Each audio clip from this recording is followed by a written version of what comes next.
దండాలు. Last 24 hours cricket updates part 2కి స్వాగతం. మన ఫస్ట్ మ్యాచ్ వచ్చేసి నమీబియా వర్సెస్ ఇంగ్లాండ్.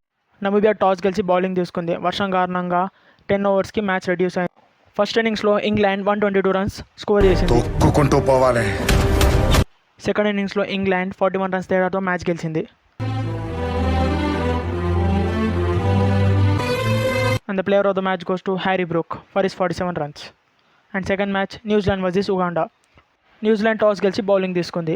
ఫస్ట్ ఇన్నింగ్స్లో ఉగాండా జస్ట్ 40 రన్స్కి ఆల్అవుట్ అయింది. అయ్యో అయ్యో అయ్యో చంపేశా విని. రాజా రాజా లేకు రాజా రాజా. ఈ టోటల్ని చేజ్ చేస్తూ న్యూజిలాండ్ బాగా చిన్నగా ఉంది, పెద్దదేం లేదా? జస్ట్ 5.2 ఓవర్స్లోనే ఈ టోటల్ని చేజ్ చేసింది. And player of the match goes to team Saudi. ఇలాంటి వీడియోస్ ఇంకా కావాలంటే లైక్, షేర్ అండ్ మిగతా తట్లే తర్వాత చెప్తానే.